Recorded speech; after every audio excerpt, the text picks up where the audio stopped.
John Brown's Final Speech, 1859. Introduction. On Sunday evening, October 16, 1859, radical abolitionist John Brown led a party of 21 men into the town of Harpers Ferry, Virginia, with the intention of seizing the federal arsenal there. Encountering no resistance, Brown's men seized the arsenal, an armory, and a rifle works. Brown then sent out several detachments to round up hostages and liberate slaves. Brown's plan soon went awry. Angry townspeople and local militia companies trapped his men in the armory. About 24 hours later, U.S. troops commanded by Colonel Robert E. Lee arrived and stormed the engine house. 5 of Brown's party escaped, 10 were killed, and 7, including Brown himself, were taken prisoner. Brown was tried in a Virginia court, although he had attacked federal property. The trial's high point came at its end when Brown was permitted to make a speech, which appears on this broadside printed in December 1859 by the abolitionist newspaper, The Liberator. In his address, Brown asserted that he never did intend murder or treason or the destruction of property, or to excite or incite slaves to rebellion or to make insurrection, but rather wanted only to free slaves.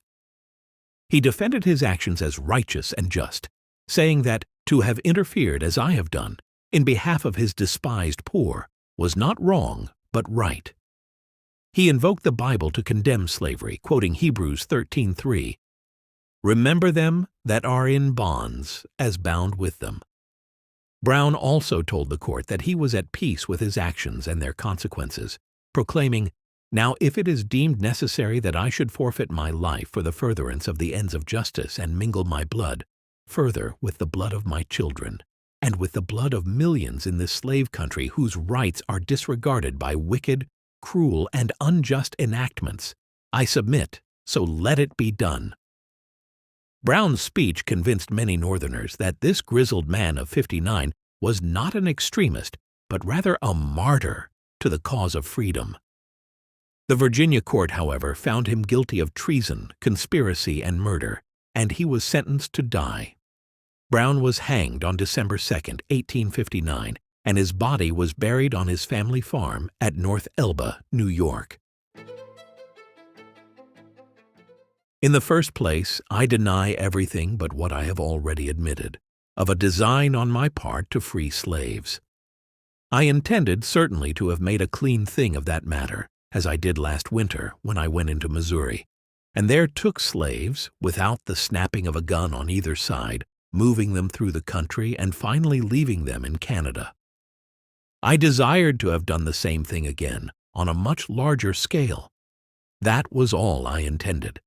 I never did intend murder or treason or the destruction of property, or to excite or incite slaves to rebellion or to make insurrection. I have another objection, and that is, that it is unjust that I should suffer such a penalty.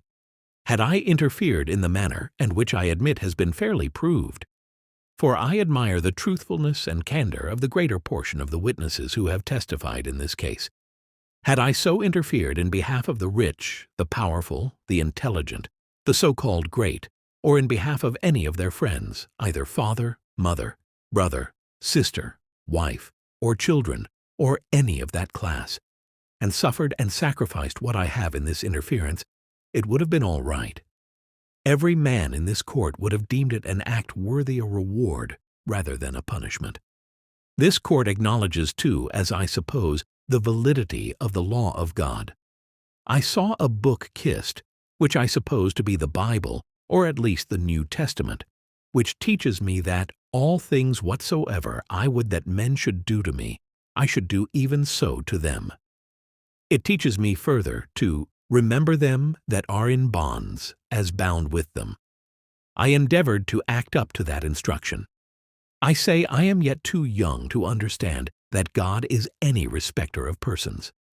I believe that to have interfered as I have done, as I have always freely admitted I have done, in behalf of his despised poor, I have done no wrong, but right. Now, if it is deemed necessary that I should forfeit my life for the furtherance of the ends of justice, and mingle my blood further with the blood of my children, and with the blood of millions in this slave country whose rights are disregarded by wicked, cruel, and unjust enactments, I say, let it be done. Let me say one word further. I feel entirely satisfied with the treatment I have received on my trial.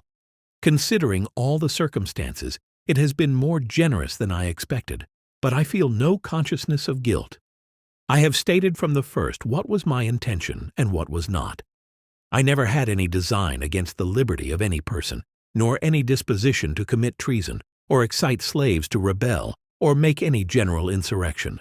I never encouraged any man to do so, but always discouraged any idea of that kind. Let me say something also in regard to the statements made by some of those who were connected with me. I hear that it has been stated by some of them that I have induced them to join me. But the contrary is true. I do not say this to injure them, but as regarding their weakness. Not one but joined me of his own accord, and the greater part at their own expense.